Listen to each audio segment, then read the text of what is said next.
y'all. I'm April. And I'm Caroline. And This is your Bloody Happy Hour. Caroline, are you ready for this? This is your newest guilty pleasure. It's the bloodiest part of your week. Did we say something about it also being happy hour? Show did. Because we about to be sipping on some murder. Bloody Happy Hour.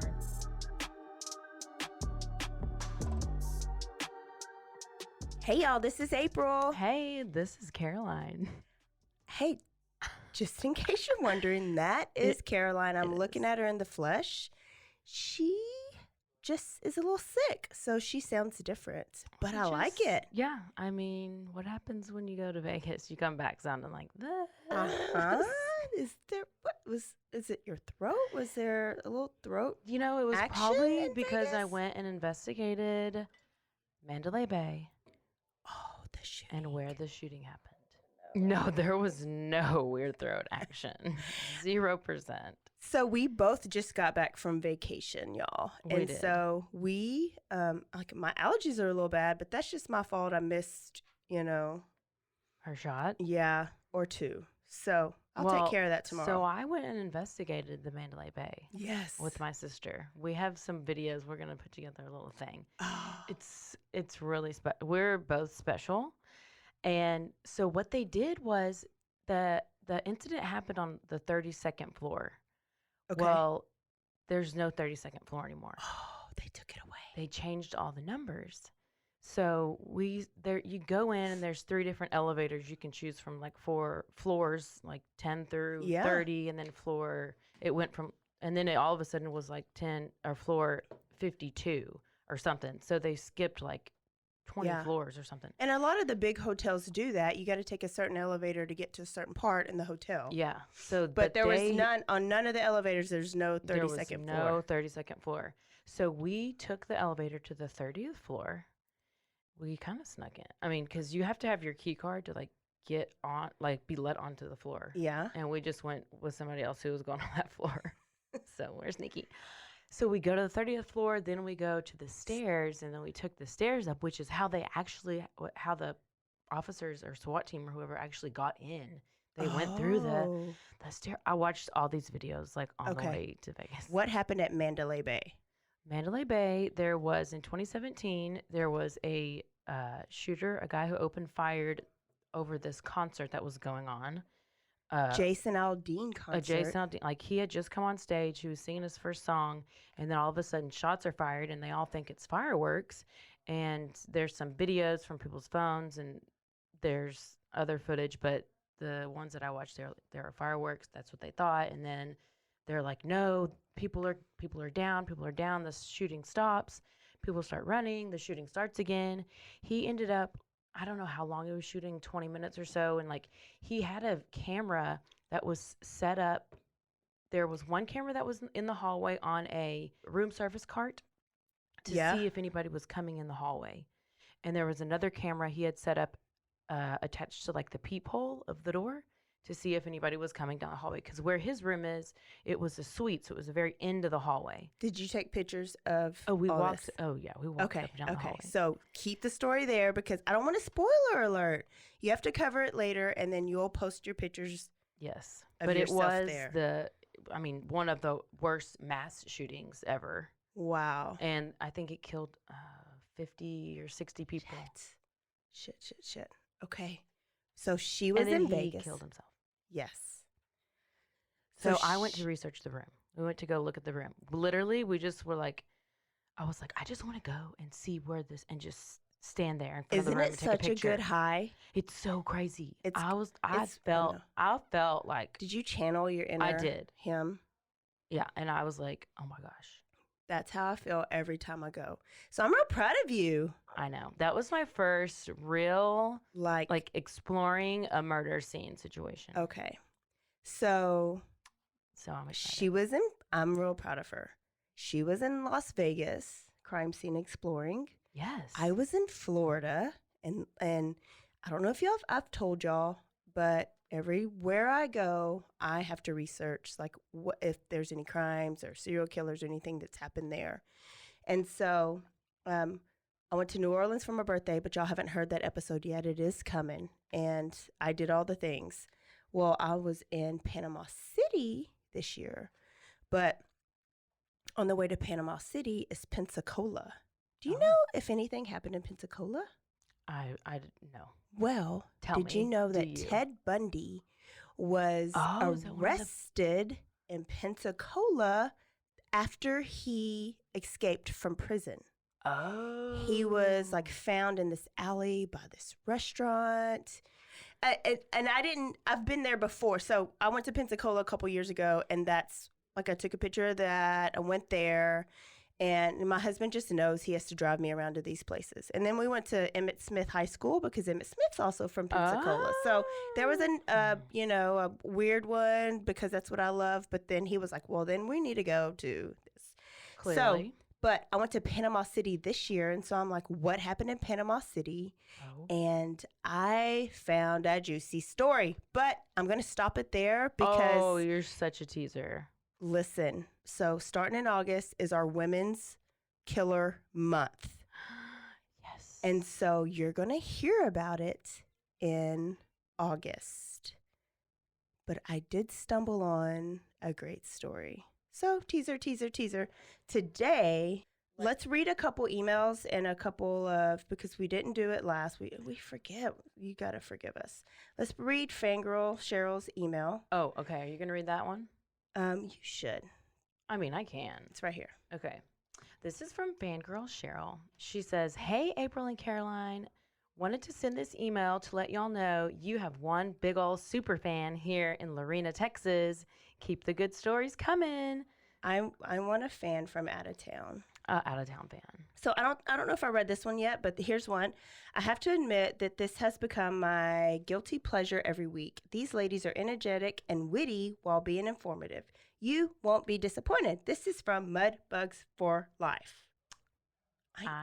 If I read that already, I'm sorry. No, you didn't read that one because that was a kind of new one. Do you want me to read the 2 stars? Yeah, I thought you did. No, we have another one. Go ahead. This one's about me. Oh, okay, go. The subject is I tried to. This is the second one, right? We read that first one. There was I tried, and this is I tried too. Yeah, the first one I read was I tried, and now this one's I tried to. And this is Sunny D 1102. Yes. I hope it gets better. Clearly, happy hour started before the show did, since the hosts already sound buzzed. Guilty. All the race references bothered me. I am every race ever, so you can't get mad. I always reference it because I just do. Some moments were loud. Oh, and some moments I could barely hear. Oh, you must be talking about me with the throat issue. I expected more since another avid podcaster recommended. Maybe I expected too much. Sorry. First of all, the only thing I really focused on was that another avid podcaster recommended this. Who is that? I don't know. But they obviously did not set up expectations for her, and this clearly. Is also episode 2, so... Oh.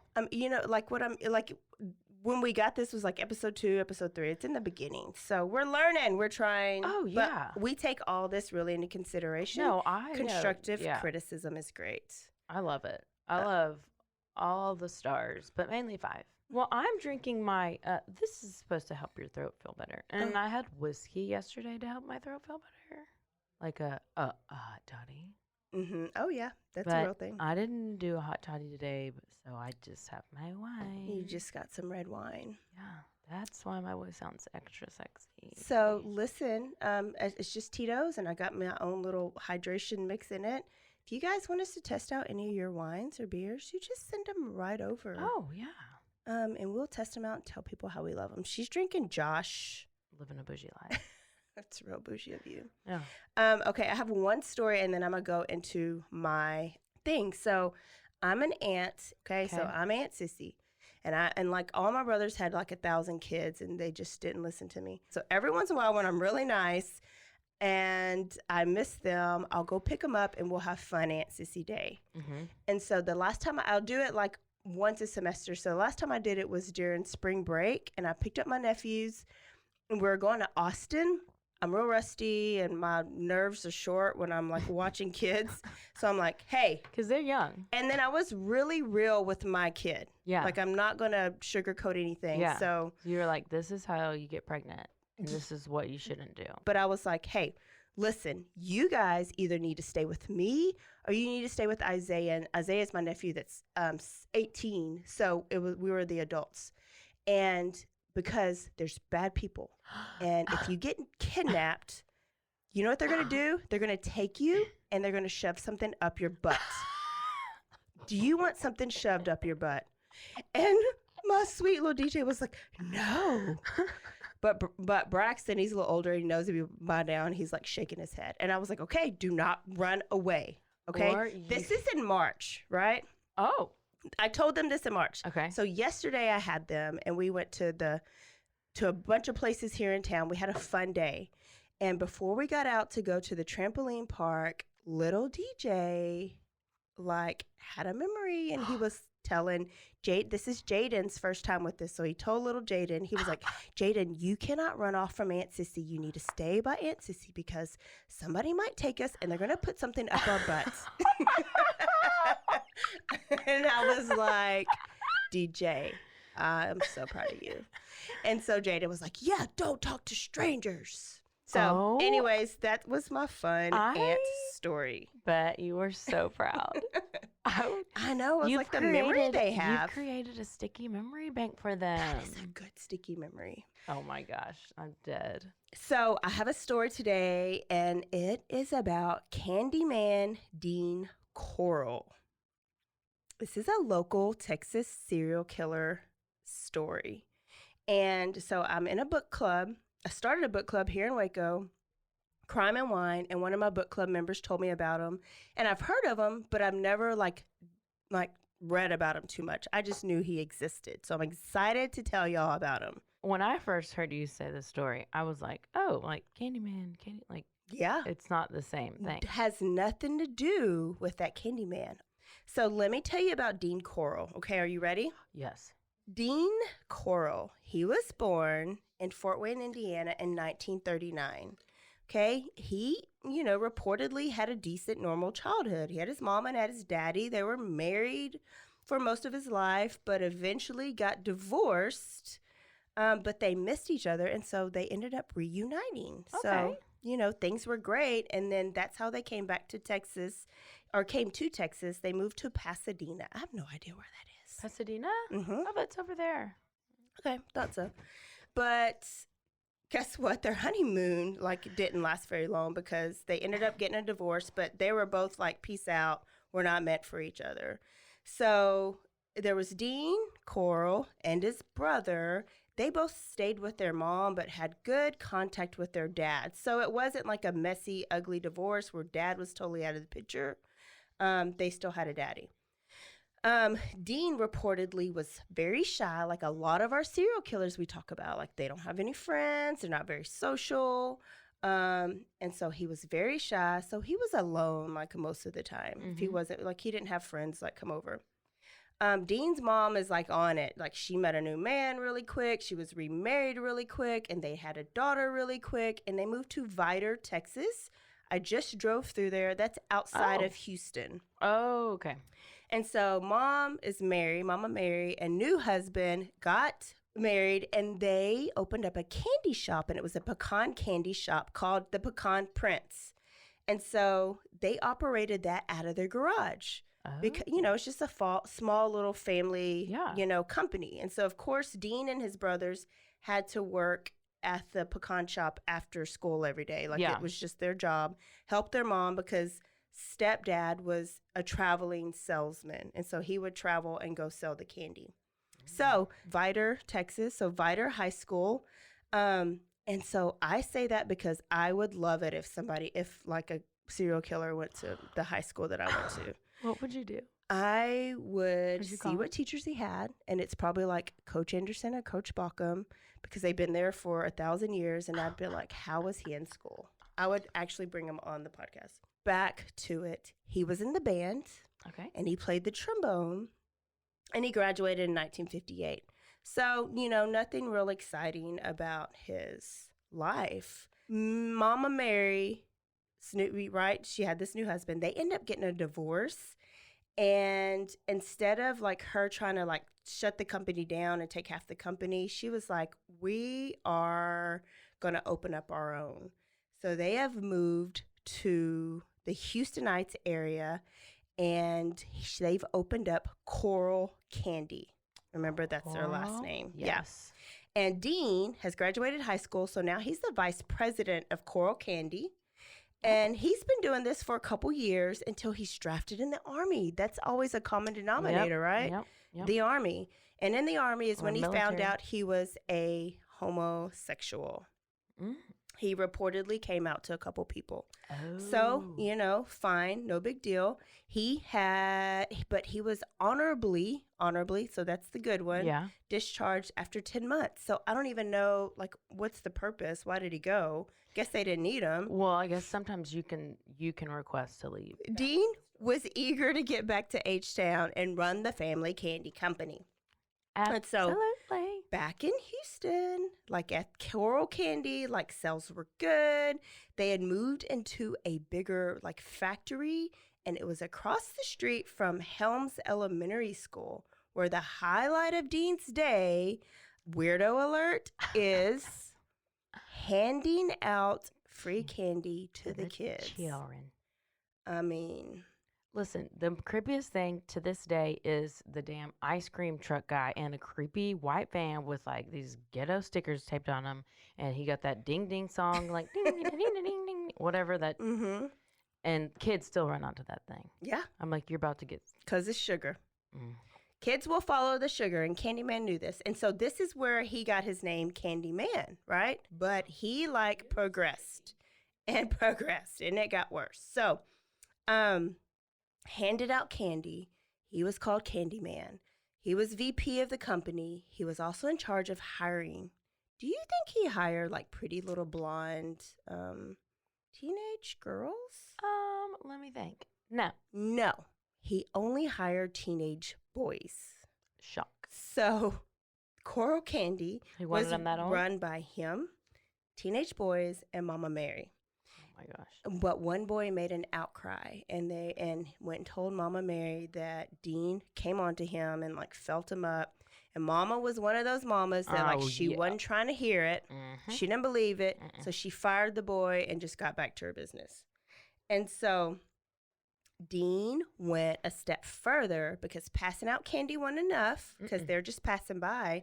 He made this fun little game room in the back of the shop where he put pool tables, he put games, he put lighting, he played music, he had all the free candy. I mean, so I'd that go there. all the local youth Yeah. would come and hang out after school.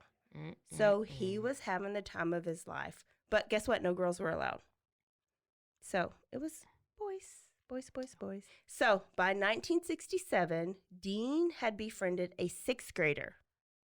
Okay. How old is he right now? I mean, he graduated high school in 58. So this is like 10 years later. Yeah. Almost. So almost 30. Yeah. Yeah. Ew. Yeah. So he he's a befriended a sixth grader named David Brooks. Dean and David, like, they hung out all the time. They hung out with other teenage boys. They hung out at the candy shop. Dean would take him on trips to the beaches. He would give him money. He would buy him things. It started off like big brother / father figure type thing until this is something no father figure or brother-like figure should ever ask you to do. So Dean took David to the candy shop, and he let him lick the lollipop.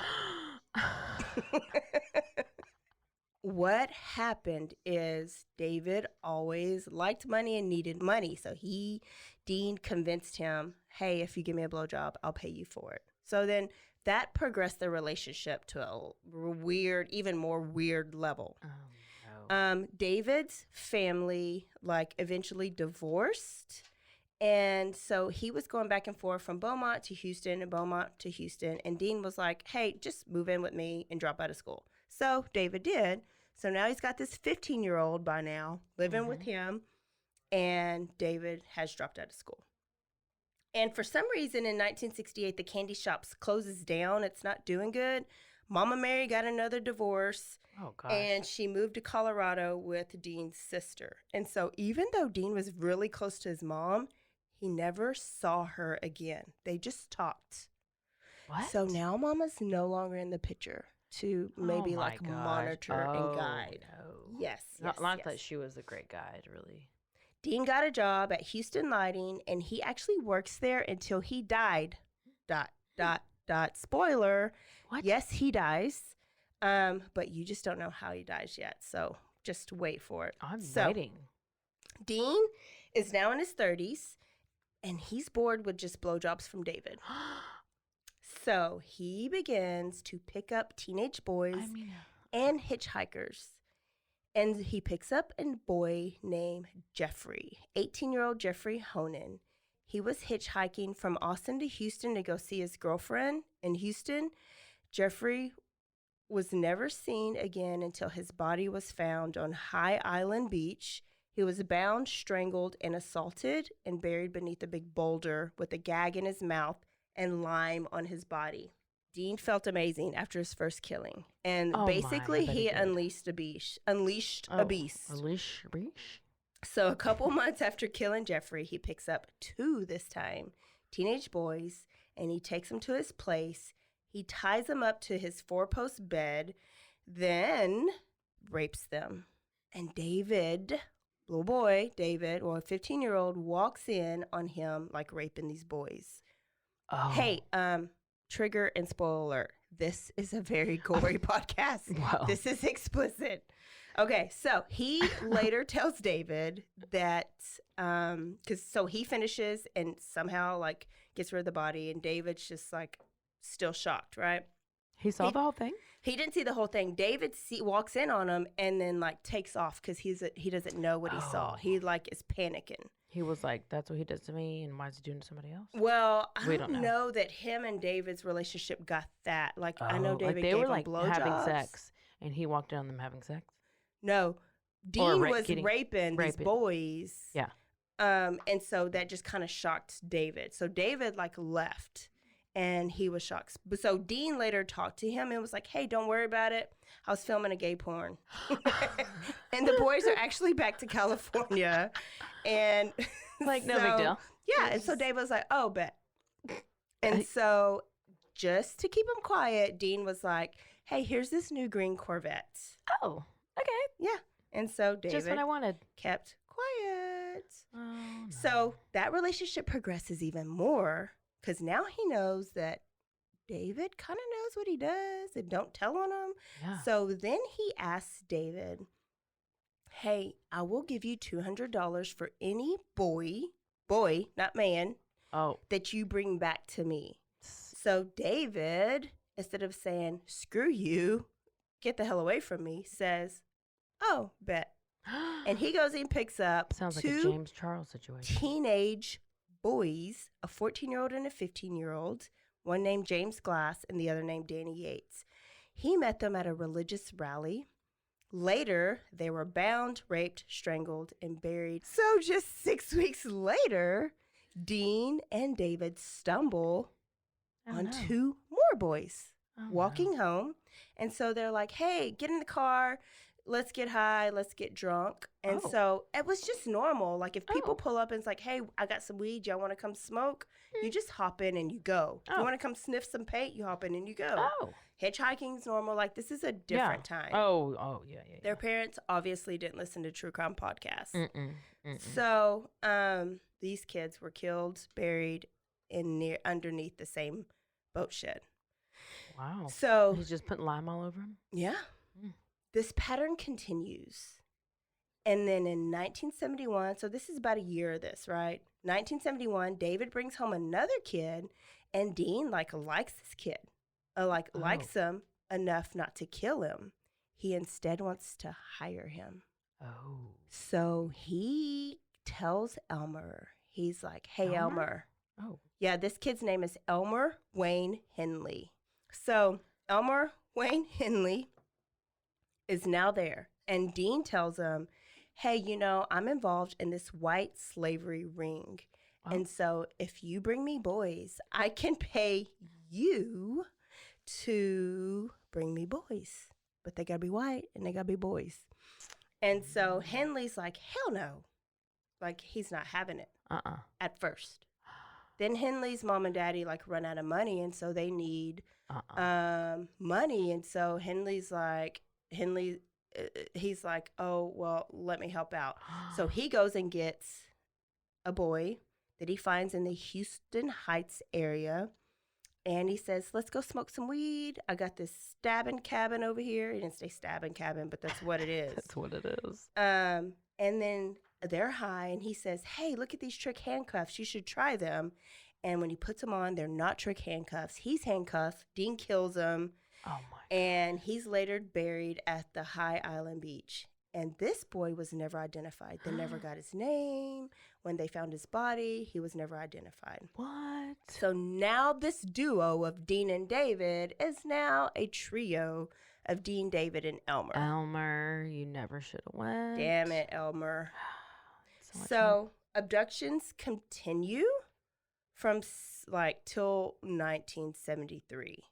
And Elmer and David are both just delivering. It's like the DoorDash of boys. They're just my like delivering gosh. young boys to Dean. And most of them were strangled. Some were bludgeoned. Some were shot. But all of them were raped, bound, and buried in small burial spots around Houston and on Lake Sam Rayburn, which is a nice lake we've been wanting to take the boat out to. Oh, okay. So, August 8th, 1973, Elmer is like tired. Like in his mind, this is his day off. Okay. Oh my He's like, gosh. I'm just going to grab my friend Tim Curley and we're just going to get drink and sniff some paints. He's not trying to find any boys right now. He's just drinking and sniffing some paint. Yeah, it's the thing. It's the thing. Oh, I guess in the 70s. So he's drinking with Tim, right? That's where I was. Drinking with Tim and smoking with Tim or sniffing paint with Tim. This is Elmer. And then they get hungry, so they go get some food. And at the food place, they hear like screaming and shouting.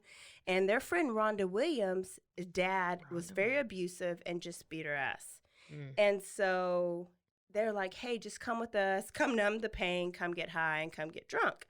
So they invite her to go back to this Dean stabbing cabin. So this pissed Dean off. Oh, she's a girl. Girls are not allowed. Why would he do that? So he didn't say anything, Dean. I mean, he said something, but he like didn't throw a fit. He just waited until they partied hard enough to pass out. Oh, my. And so when they passed out, he tied them all up, including Elmer. Uh-oh. So Elmer eventually woke up, and when he woke up, Dean was pissed. He had a knife. He was threatening to kill him. And because basically he ruined everything by bringing a girl into his famous, secretive cabin. Stabbing cabin. So, listen, Elmer's like pretty good with his words. And so Elmer's like, hey, you know what? Let's just get some fun out of this. I'm sorry. Brought a girl in. Why don't you rape Tim?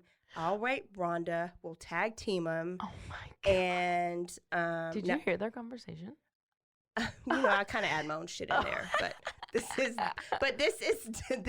what Elmer tells Dean to convince. I was just making Dean sure. to I didn't know untie if you were him. there.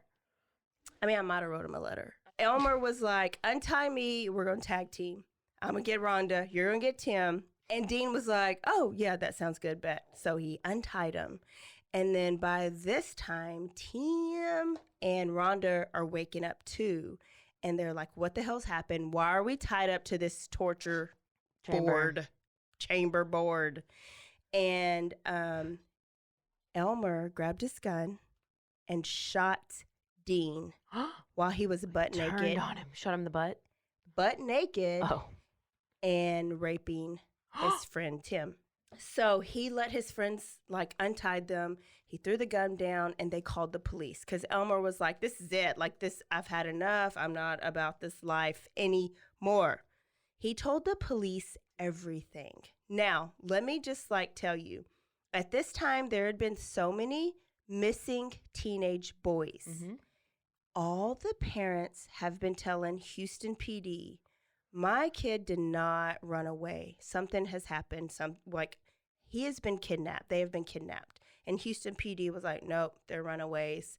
Closed case. Like, so there has been no investigation on all these boys. I told you about a handful of them, but there ends up being 28. 28? Well, even more than that. Okay, so the police come and Elmer is singing like a bird. And he told everything that they done the past 3 years. Him, what he did, what David did, what Dean did, how Dean's dead on the floor, but he was the one that did it all. Yeah. And then he took the police to all the burial grounds. He took them to the boat shed and all the burial grounds that he knew of, because remember, he came in late. So all the victims were wrapped in clear plastic wrapping. They had been tortured, sodomized, pubic hairs had been plucked out, and objects had been inserted into their rectums. Rods were shoved up their pee holes, and they were like smashed. They had gags in their mouth and tape around their mouth and their face to suffocate and muffle them. Yes. Oh my. Muffle their screams. God. Then they went to Lake Ray Hubbard next, and there was a family cabin. So this was another stabbing cabin where there were more bodies and lime and plastic and even a whole new torture board. They went to High Island Beach and found more bodies. And at this time, like this is 1973, Candyman was basically the serial killer winner, if you could be a winner. Like, he had the most deaths at this time in 1973. So, because I guess the number was 25, so he exceeded 25 with 28. Oh my God. And his record, I hate to make it sound like it's a good thing, but his record was broken by another, just 5 years later, by another rapist pedophile. We know him as John Wayne Gacy, the clown killer. Oh, yeah. gosh. John Wayne Gacy actually did 33 murders. So what is sad, like I said, all these boys were listed as runaways. They were not looked for. They were not investigated, even though parents pressured and begged and assured police that these were not the type of kids to run away. One of the boys' moms was like, my kid was coming from the beach. He had on flip-flops, swim shorts, and like 15 cents in his pocket. That's not how you run away. And Houston PD was highly criticized. It took them a long time to get over this. This Texas. I know. And that's not even small town. Like, you get this a lot in small towns, but this is Houston, y'all. Houston. So they were highly criticized because they did nothing for these boys. So out of Dean Corll's 28 victims, 21 of them were identified. There's still 7 of them that have no identity, that they weren't able to identify or follow up, track to a missing persons report. So either it wasn't local or nobody reported them missing or whatever it may be. So trial, Elmer, so Dean's dead, right? Yeah. If there's more bodies, we don't know. Elmer and David were both tried separately. So it only took the jury 92 minutes to deliberate. And Elmer had 6 counts of murder. He's the one that confessed, right? 6 concurrent 99-year terms. Oh, my. And then it only took 90 minutes for them to deliberate on David. And he was only convicted of 1 count of murder, but he received life. And so since then, Henley has been denied parole. He's never going to get out. Yeah. And David actually died of COVID-19 last May in prison. Yeah. So Henley's still alive. And so the synopsis is there was 28 victims that we know of that the Candyman did. But there were 42, Caroline, 42 teenage boys that went missing in the Houston Heights area around that time. And so investigators still believe that he was responsible for way more than 28. And Dean's not here for them to ask. So there is Candyman. Wow. I feel like, didn't your parents ever tell you never take candy from a stranger? This has to be where that evolved. They never told me that. I hope they did. No. Well, you live probably in West and nobody's a stranger. Got off the bus, went home, latchkey. Oh, you're a latchkey kid. Yeah, so I guess. You could have took candy from a stranger. Yeah, I would have gladly taken it. Well, you hear it all the time. But I was walking home with my older sister, and she's real bossy. So she would be in control of anything I did. Yes. And I would totally go along with Thanks, Joe. Thanks. Hey, so our life lesson to last week's story was always have a code word. Oh, we need a code word. Caroline doesn't have one. Listen out there. You need a code word with your family and your friends. Caroline doesn't have one, but by the next time we talk, we're going to get something down. We're not going to tell you what the code word is, but she needs a plan. Have a plan in place. This week is don't take candy from a stranger. Don't take candy from a stranger. It is never go to a candy shop and lick anybody's lollipop. We're done, y'all. We're done, y'all. Don't forget to RRS. RRS, rate, review, subscribe.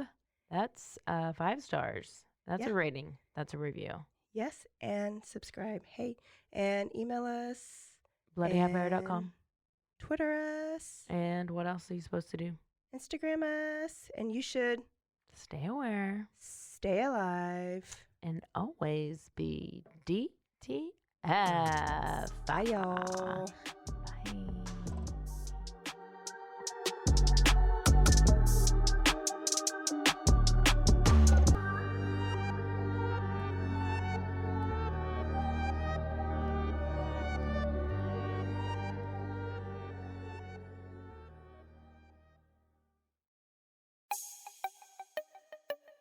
This has been a Rogue Media podcast.